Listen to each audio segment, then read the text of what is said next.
तो सबसे बड़ा जो पंगा आज का है वो मैं आपको बताता हूँ। तो ये आप देख सकते हो सारे काउंटर बंद हैं, कोई है ही नहीं अभी चेक इन के लिए। यूरो के 220 जीबी भी ले रहा है मुझसे। तो खतरनाक ही कमीशन मारा उसने। लोग बहुत बुराई करते हैं रायन एयर, ईजी जेट की, पर मैं बोलूँगा बेस्ट एयरलाइंस हैं। वीज़ा की बात करूं तो स्पेन जाने के लिए आपको लगता है शेंगन वीज़ा, जो कि 26 और फिलहाल जैसे लोग बोलते हैं कि इंडियन पासपोर्ट बहुत वीक है, मेरा जो आज की तारीख में इंडियन पासपोर्ट है उससे मैं करीबन 120-130 कंट्री का वीज़ा मेरे को चाहिए ही नहीं। तो हाँ जी, स्वागत है आप सभी का स्पेन में। ये जो पीछे दिख रहे हैं सारे इमिग्रेशन के काउंटर है, जस्ट क्लियर करके आ ही रहा हूँ। गया, पासपोर्ट दिया। यहाँ पे बहुत गंदा रूल है ये, मतलब वो टॉर्चर ही है।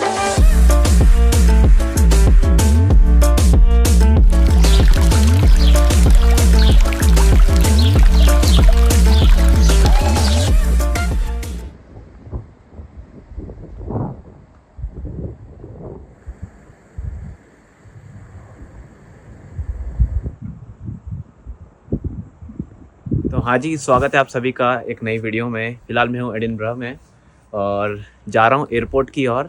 तो मेरे घर से एयरपोर्ट ज़्यादा दूर नहीं है, मतलब मैं कैब लेके जाऊँगा तो 10 मिनट में पहुँच जाऊँगा, 2-3 किलोमीटर ही है। और बस से भी 20 मिनट लगते हैं, पर वो जो बस है वो चल नहीं रही है रात को फ़िलहाल, क्योंकि रात की बज रही है 1:30। तो बस चल नहीं रही है, तो मुझे 2 बस लेनी पड़ेगी। पहले मैं जाऊँगा सिटी और फिर सिटी से जाऊँगा मैं एडिनबरा एयरपोर्ट। तो वही बस का इंतज़ार कर रहा था रात को सुनसान एडिनबरा के शहर में। और आगे की बात अपन एयरपोर्ट पहुंचकर करते हैं। तो जो रास्ता 20 मिनट का होता बस से, वही अब 1 घंटे का हो जाएगा। तो मैं 2:30 बजे तक एयरपोर्ट पहुंचूंगा और 5 बजे मेरी फ़्लाइट है, तो 2.5 घंटे सफिशेंट हैं चेक इन वगैरह और वीज़ा वगैरह डॉक्यूमेंट चेक के लिए। इमिग्रेशन तो होता नहीं है यहाँ पर, और इन सब की बात आपको आगे एयरपोर्ट पहुँच करता हूँ। फ़िलहाल तो बस बदलते हैं 2 और पहुँचते हैं सीधा एयरपोर्ट।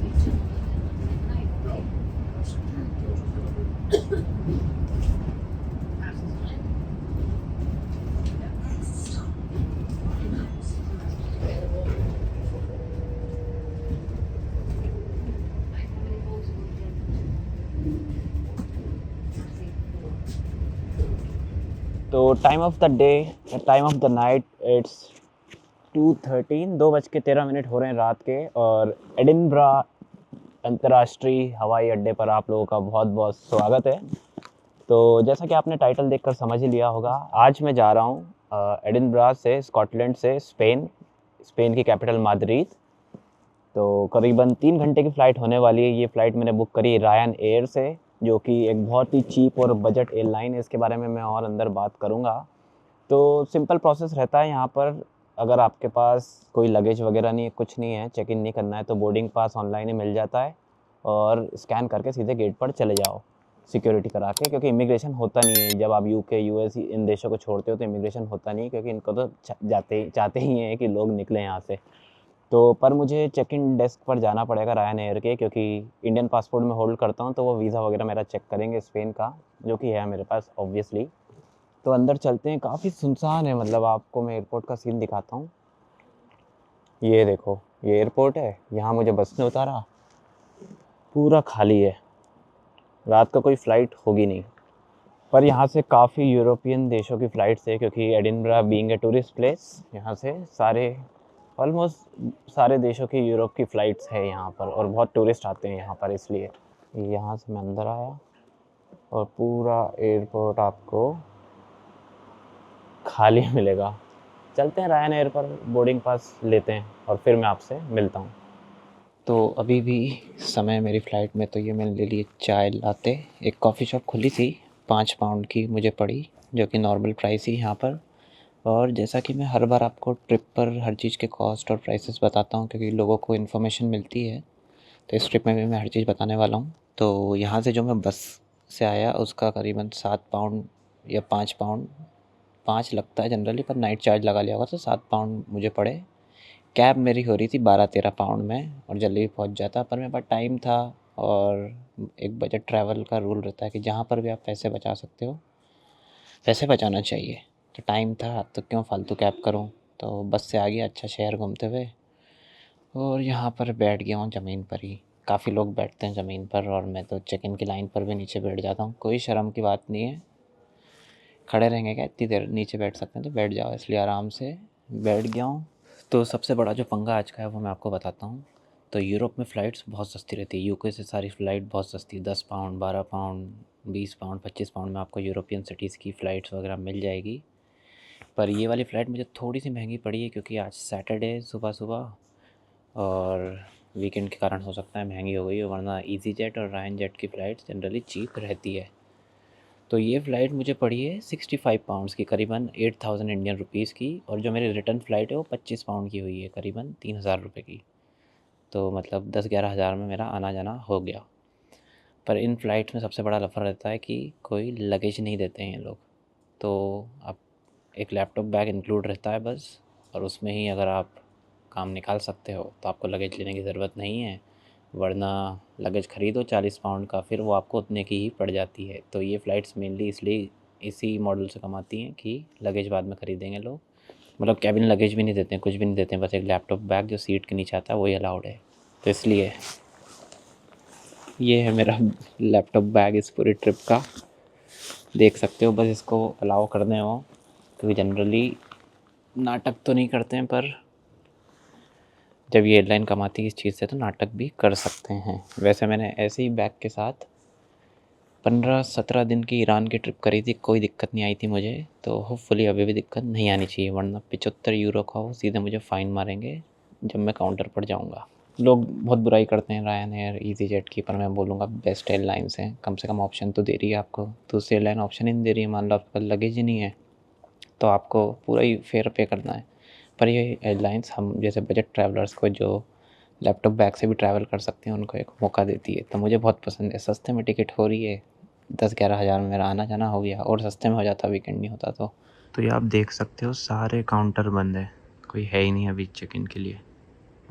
टाइम है ना फ़्लाइट में, तो तब तक मैंने सोची कैश निकाल लेता हूँ, क्योंकि यूरोप में चलेंगे यूरो, और इस मशीन से शायद मैं यूरो भी निकाल सकता हूँ। तो यूरो ही निकाल लूँगा, क्योंकि वहाँ पर कौन एक्सचेंज की फ़ी देगा। तो फटाफट निकालता हूँ यूरो, पिन डाल लेता हूँ।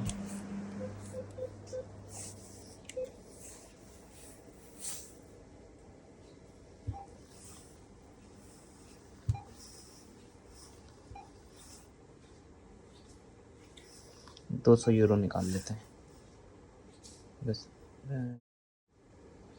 तो बहुत कमीशन चार्ज कर रहा है मुझसे, 200 यूरो के 220 GBP ले रहा है मुझसे, उल्टा होना चाहिए, कैंसिल।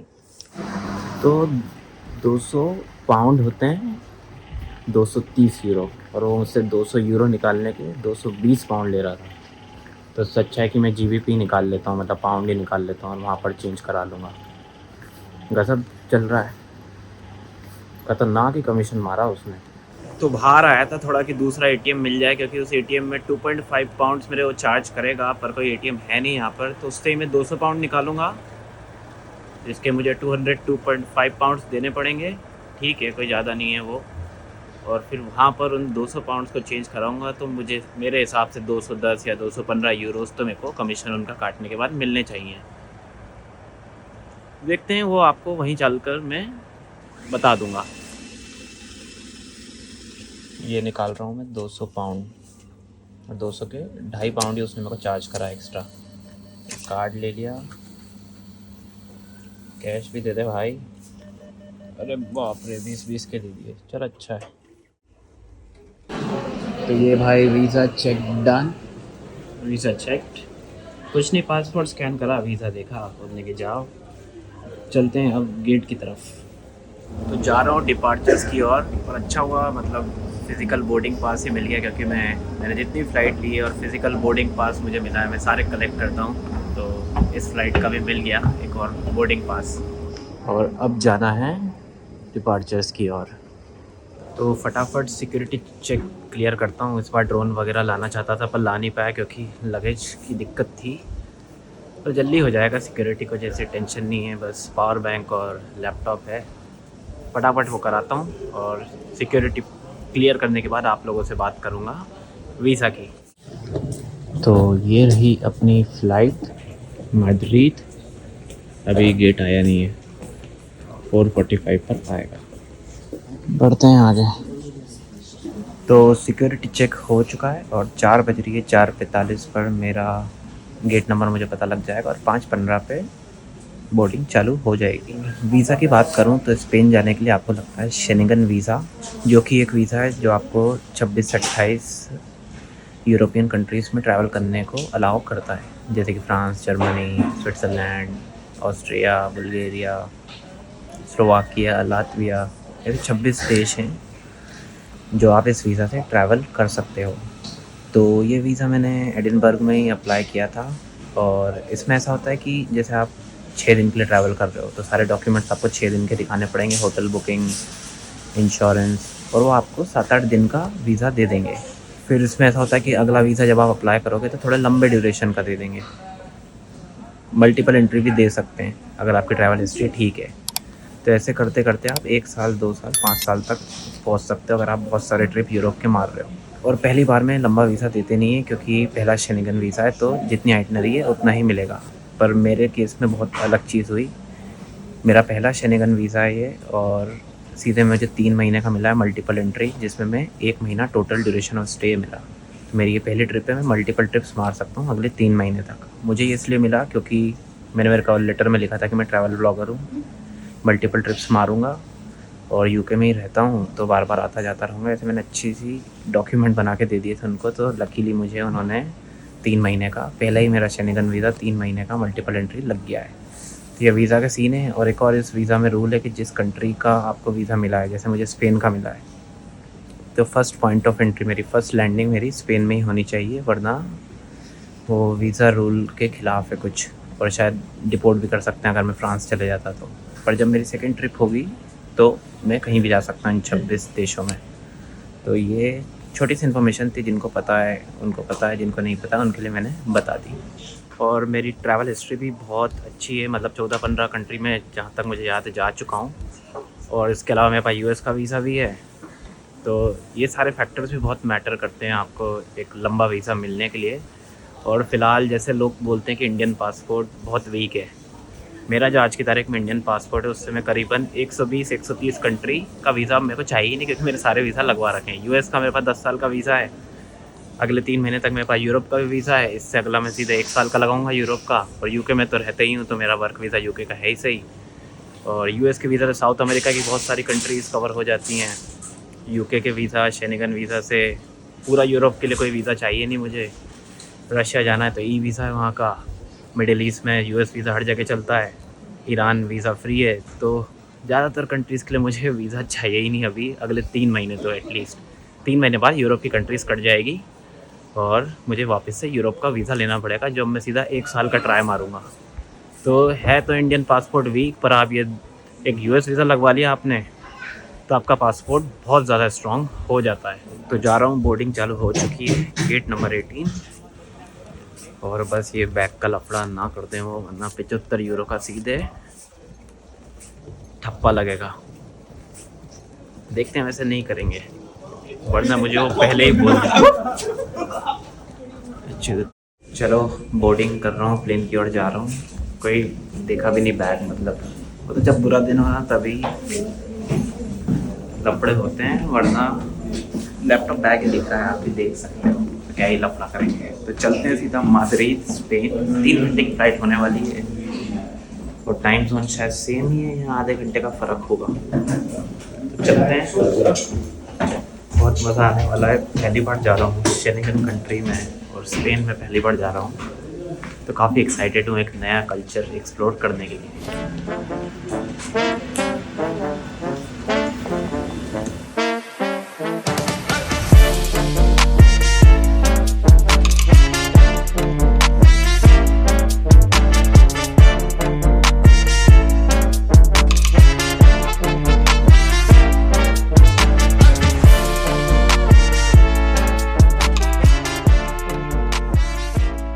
तो हाँ जी, स्वागत है आप सभी का स्पेन में। ये जो पीछे दिख रहे हैं सारे इमिग्रेशन के काउंटर है, जस्ट क्लियर करके आ ही रहा हूँ। गया, पासपोर्ट दिया, पूछी कहाँ से आ रहे हो, मैंने कहा एडिनबरा से आ रहा हूँ। कुछ नहीं, वीज़ा देखा, स्टैम्प कर दिया, कुछ भी नहीं पूछा, सिंपल इमिग्रेशन रहा। और 9:40 पर हमारी फ़्लाइट लैंड हुई थी और 25 मिनट में मैं बाहर भी आ गया हूँ इमिग्रेशन करके।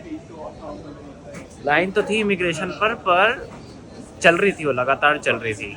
अब फिगर आउट करते हैं कि हॉस्टल कैसे जाना है, करेंसी एक्सचेंज कराना है। लगेज तो कोई कलेक्ट करना नहीं है, पर अभी कॉफ़ी वगैरह पीता हूँ, नींद बहुत आ रही है। और ऐसा कुछ ये यहाँ का एयरपोर्ट है। ये देखो, ये छोटा सा ड्यूटी फ्री इनका ये बस यही ड्यूटी फ्री है।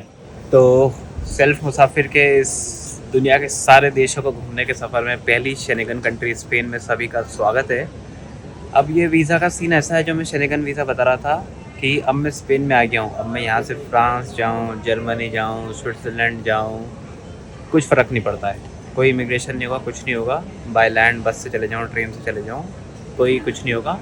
इमिग्रेशन सिर्फ होगा जब मैं शेनेगन रीजन को छोड़ूंगा। जैसे कि हंगरी से अगर मैं सर्बिया जाऊंगा, सर्बिया नॉन शेनेगन कंट्री, तो वहाँ पर मेरा इमिग्रेशन होगा, क्योंकि वहाँ पर पूरी पासपोर्ट कंट्रोल रहेगा। और वीज़ा का रूल ये कहता है कि जैसे मेरा स्पेन का वीज़ा लगा है, तो मुझे ज़्यादातर समय स्पेन में ही बिताना है, वरना अगले वीज़ा में तकलीफ़ आ सकती है। पर ये रूल है, तो बाकी मुझे पता नहीं है कितना ये रूल काम करता है या नहीं करता है। फ़िलहाल तो मैंने हॉस्टल सेंट्रल में ही बुक करा है। सेंट्रो बोलते हैं, मतलब एकदम जो सिटी सेंटर रहता है वहीं पर मैंने हॉस्टल बुक करा है। अब गूगल मैप पर देखता हूँ, मेरे यूके की सिम चल रही है, यहाँ पर EU रोमिंग है उसमें, बिना कोई एक्स्ट्रा चार्ज के। तो हॉस्टल पता करता हूँ कैसे पहुँचना है, और पहुँचते हैं और देखते हैं कैसा क्या देश है ये स्पेन। इंग्लिश कोई बोल नहीं रहा है, हर जगह स्पेनिश में लिखा है, तो ऐसे देशों में और मज़ा आता है जहाँ पर आपको उनकी भाषा ही नहीं आती हो। भाई गजब ही रेट लगा रहे हैं एयरपोर्ट पर। मतलब मैंने 60 पाउंड्स मैंने एक्सचेंज कराने के पूछे, तो 52 पॉइंट समथिंग मेरे को यूरोस दे रहा है। मतलब पाउंड्स के बदले मुझे कम यूरो मिल रहे हैं। इतना ख़तरनाक डिफरेंस यहाँ पर एयरपोर्ट पर। तो मैंने तो लिया ही नहीं यहाँ से। देखेंगे मेट्रो वगैरह में, मेरे हिसाब से तो मिल जाएगी कार्ड मशीन, वरना बाहर से ATM से मैं विड्रॉ कर लूँगा, वो बहुत बेटर है इन कंपैरिजन टू यहाँ पे मैं एक्सचेंज कराऊँ। देखते हैं। अभी तो मेरे पास कोई कैश नहीं है, सिर्फ पाउंड्स लेके घूम रहा हूँ मैं। तो ये भाई एयरपोर्ट के बाहर के नज़ारे। नॉर्मल से एयरपोर्ट है, और अंदर मैंने और 1-2 एक्सचेंज रेट की दुकानों पर पता करा, तो 1 पाउंड के दे रहे हैं 0.84 यूरोस, और रेट चल रहा है 1 पाउंड मतलब 1.15 यूरो। तो बहुत ही मतलब 40 सेंट्स का डिफरेंस है। तो मेरे पास कोई राय नहीं है, मैं 10 पाउंड चेंज कराऊंगा यहाँ पे, और बाकी मैं सिटी में चेंज कराऊंगा, या फिर मैं ATM से एक बार में यूरो विड्रॉ कर लूँगा। पर अभी मुझे कैश तो चाहिए, क्योंकि मुझे पता नहीं बस मेट्रो में कार्ड चलेगा कि नहीं। तो 10 पाउंड यहाँ से चेंज करा लेता हूँ, करीबन 8 यूरो बन जाएंगे मेरे 10 पाउंड के। तो मैंने एक्सचेंज करा लिए 10 पाउंड, और 8.5 यूरो मिले हैं मुझे। पहली बार ऐसा हुआ है कि चलो थोड़ा बहुत कमीशन तो हर जगह रहता ही है, पर मेरे को मतलब 40 सेंट्स का डिफरेंस था यहाँ पर। अब सिटी में देखता हूँ, मैं 200 पाउंड्स तो लेकर आया हूँ। अगर सिटी में भी ख़राब रेट मिला मुझे, तो अपना नियो कार्ड जिंदाबाद इंडिया का, एक ही बार में 200-300 यूरो उससे मैं विड्रॉ कर लूँगा। तो ये एयरपोर्ट के अंदर ही ये मेट्रो का साइन दिख रहा है मुझे, तो इसको ही मैं फॉलो कर रहा हूँ। देखते हैं। चैलेंज ही रहता है हर बार नई कंट्री में, कैसे पहुँचना है हॉस्टल यही मज़ा है ट्रैवलिंग का। फटाफट हॉस्टल पहुँचूँगा, देखते हैं चेक इन भी देते हैं कि नहीं, क्योंकि यूरोप में हॉस्टल का चेक इन टाइम ही 3 बजे रहता है। तो 1-1:30 बजे तक मैं पहुँच जाऊँगा, समझते हैं। वरना एक दिन तो ऐसे जाता ही है सफ़र में। तो भाई ये ऐसी मशीन लगी हुई है यहाँ पर, और यहाँ से आपको ये कार्ड ख़रीदना पड़ता है मेट्रो का। तो ये मैंने कार्ड ख़रीदा है 2 दिन का 17 यूरो का। कोई सिंगल टिकट नहीं खरीद सकते हैं यहाँ पर। ठीक है, मैं 2 दिन तो हूँ ही सही कम से कम यहाँ पर, तो अनलिमिटेड ट्रैवल रहेगा। चलते हैं आगे की ओर। तो ऐसा कुछ यहाँ का ये मेट्रो स्टेशन है, और यहाँ से मुझे जाना है नुएवोस मिनिस्टेरोस। फिर वहाँ से एक और ट्रेन चेंज करनी है, और फिर मैं मेरे हॉस्टल पहुँच जाऊँगा। ऐसा कुछ ये दिखता है, अंडरग्राउंड ही बना हुआ है। और माद्रिद कैपिटल सिटी है, राजधानी है स्पेन की, तो ऑब्वियसली लोग यहाँ पर इंग्लिश बोल रहे हैं। मतलब 3-4 लोगों से मेरी बात हुई और सब इंग्लिश बोल रहे हैं। और बाकी अपन और थोड़े छोटे शहर जाने की कोशिश करूँगा मैं, जहाँ कोई इंग्लिश बोलता ही नहीं है, तब आता है कंट्री का असली मज़ा। तो आज और कल का तो मैंने हॉस्टल बुक कर रखा है यहाँ पर, फिर देखेंगे। एक दूसरा शहर भी वहाँ भी मैं जाना चाहता हूँ और पता करेंगे, जैसा सफ़र ले जाएगा वहाँ चलते जाएंगे। पर 2 दिन का तो मैंने बुक कर लिया क्योंकि वीकेंड भी था, तो 1 दिन का रिस्क तो ले ही नहीं सकते थे। और 2 दिन तो मैं रुकना चाहूँगा माद्रिद।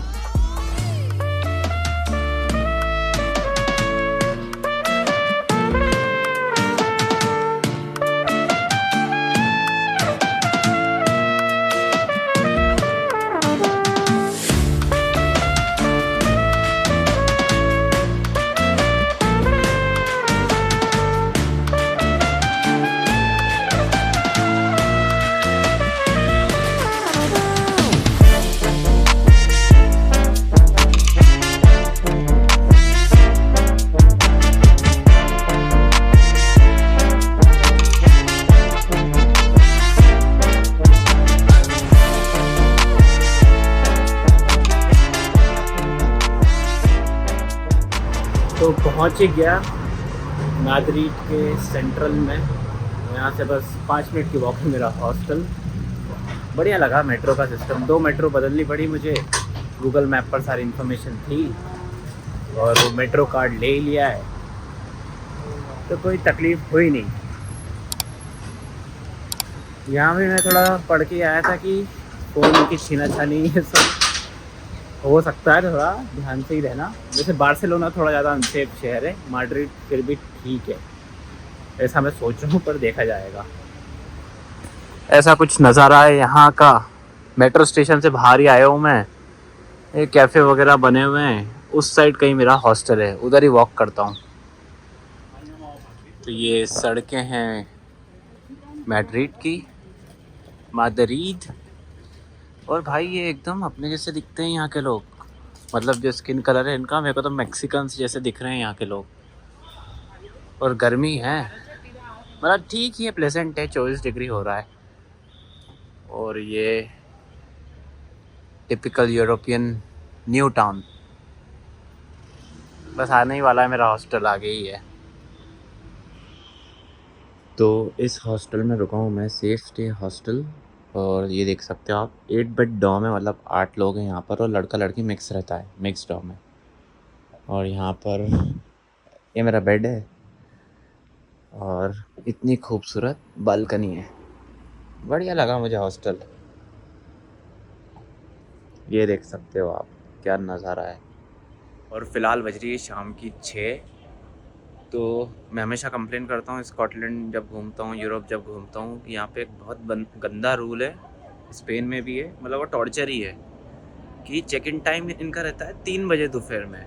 और जनरली सारी फ़्लाइट्स, ट्रेन, बस सब सुबह आती है, तो आपको इनके कॉमन एरिया में बैठना पड़ता है, उधर ही मैं तो सो जाता हूँ। देखो कॉमन एरिया में भी मुझे तो कोई शर्म नहीं आती है अब। तो मैं यहाँ पर आ गया था 12 बजे, फिर 3 घंटे में उस कॉमन एरिया में ही पड़ा रहा। फिर इन्होंने 40 मिनट चेक इन करने में लगा दिए। तो ये मतलब यहाँ पे बैकपैकिंग कल्चर बोलते हैं, यूरोप में है। इंडिया में इससे 100 गुना अच्छा बैकपैकिंग कल्चर है। अपने पास हॉस्टल, गोस्ट हाउस, हॉस्टलर, हज़ारों हॉस्टल यूँ ही मिल जाते हैं। और जाओ और सीधा चेक इन, और चेकआउट टाइम रहता है 11 बजे, चेक इन टाइम रहता है 3 बजे। मतलब 4 घंटे इनको बेड बनाने के लिए, साफ़ सफाई के लिए चाहिए। मतलब ये तो मुझे स्कैम ही लगता है। 1-2 घंटे का डिफरेंस समझ आता है कि चलो चेकआउट टाइम 11 बजे तो चेक इन टाइम 1 बजे होगा। और यहाँ पर ऐसा भी जैसे इंडिया में वो चेक इन इसलिए नहीं देते हैं क्योंकि बेड ही रेडी नहीं है, ज़्यादातर हॉस्टल में मैं रुका हूँ। पर यहाँ पे बेड भी रेडी है, फिर भी तुम सिर्फ 3 बजने का इंतज़ार कर रहे हो, मतलब तुम टूरिस्ट को ही परेशान कर रहे हो कुल मिला के। तो ये चीज़ मुझे यूरोप की ख़राब लगती है। ईस्टर्न यूरोपियन कंट्रीज़ में मेरे साथ एक्सपीरियंस नहीं हुआ था, पर ये वेस्टर्न जो डेवलप देश हो जाते हैं, थोड़े होशियार ज़्यादा हो जाते हैं।